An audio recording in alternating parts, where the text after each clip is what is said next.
हाँ जी, राधे कृष्णा। तो कैसे हैं दुश्मन मेरे?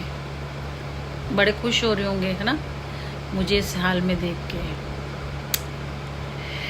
कोई ना जान मेरी, खुश रहो आप। हम दुखी हुए तो क्या हुआ, तुम लोग खुश रहो। बहुत सारे झूठे मिले, मीटिंग कर रहे थे। बहुत सारे झूठे लोग मिले, आपस में मीटिंग कर रहे थे कि सच को झूठा कैसे साबित करें।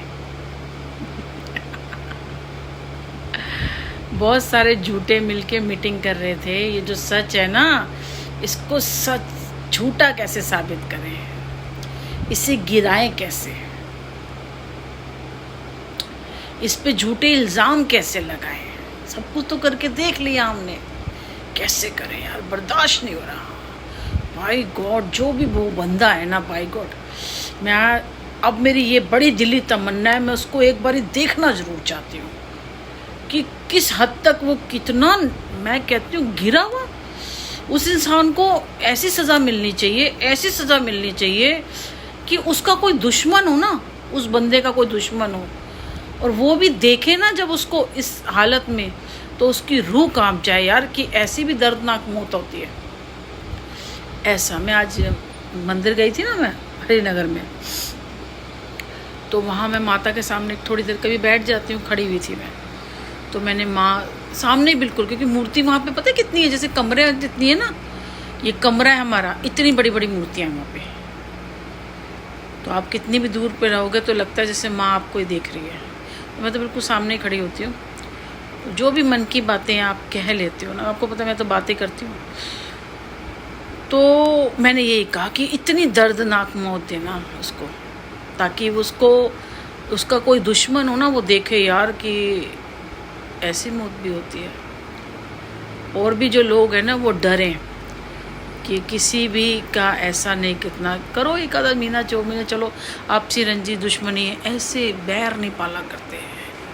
इस तरह का बैर अगर पालो ना, तो अपने अंजाम के लिए भी ना तैयार रहना चाहिए। खैर, पहले ये तो बात की बात थी। हम गए थे कल, वो जिस कमीने ने हमें गालियाँ निकालना शुरू किया था, अब वो कह रहे नहीं जी हमने नहीं किया, हमारे यहाँ से नहीं है, हमने नहीं किया मैडम, हमारे यहाँ से कर ही नहीं सकता।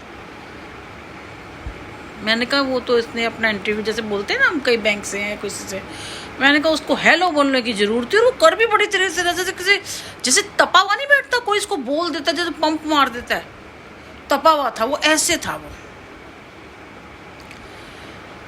तो वो शुरू हो गया नॉन स्टॉप। सबसे पहले तो जब उसने बोला ना, शर्म नहीं आती है, शर्म, मुझे शर्म सुनने में, शर्म को समझने में मुझे टाइम लग गया, और इतनी देर में वो बोलता चला गया। मैं कुछ नहीं बोली, मैं उसको सुन रही थी सिर्फ। तो उसका कमीने का बोलने गई थी, क्योंकि मुझे इंस्पेक्टर का नाम नहीं पता था। वो फिर मैं गई थी बिंदापुर, पहले मैं मंदिर गई थी, फिर मैं बैंक गई थी। बैंक में मैंने मैनेजर को, उसने अच्छे से मुझे बिठाया। आज मैंने साड़ी पहनी थी रेड कलर की, वो जो ब्लैक वाला कॉलर वाला ब्लाउज़ है ना, क्योंकि और कोई ब्लाउज़ आ भी नहीं रहा था एक्चुअली, तो कोई कमर से ढीला था या कोई टाइट था, ऐसे था। खैर जो भी था, तो उन्होंने मुझे बिठाया, मैंने उनको सारी बातें बताई। कह रहा ये तो बहुत गलत है। कहता नहीं होता, पर कह रहा हाँ रिकवरी वाले को देते हैं, पर वो इस तरह नहीं, ऐसे नहीं करेंगे, वो बताएंगे। मैंने कहा सर बताया ही तो नहीं, मैं यही तो पूछ रही हूँ कि कौन हो सकते हैं। कह रहे नहीं बताया। मैं कहा नहीं बताया उसने, और जिस नंबर से कर रखा था उसने व्हाट्सअप कॉल थी कि भाई वो रिकॉर्ड नहीं, उसको पता है रिकॉर्ड हो जाएगी, ये रिकॉर्ड करती है। मैंने कहा उसको मेरे बारे में पता था, इसलिए बोलता चला गया। मेरे को इसलिए थोड़ा बुरा नहीं लगा, क्योंकि उसको मुझे पता था कि किसी ने ना इसको बोला गया है कि तू ऐसे कर, तो उसको वो थोड़ी, उसको है भाई अपनी इज्जत की, तो वो शायद इस तरह से हो जाएगी, डर जाएगी, मर जाए, ऐसे भी करते रहते हैं ना, हम आ जाएंगे। मैंने कहा तू आ भाई, मैं तो इंतज़ार में ही बैठी हूँ तुम्हारे। क्योंकि मैंने कहा सर 4299 की एक पेमेंट करनी है, 4299 रुपये की, 4300 की पेमेंट के लिए, जैसे पिछली बार तो की है मैंने, और शायद 10-15 दिन ही ऊपर हुए। लोग लाखों करोड़ों रुपया ले लेते हैं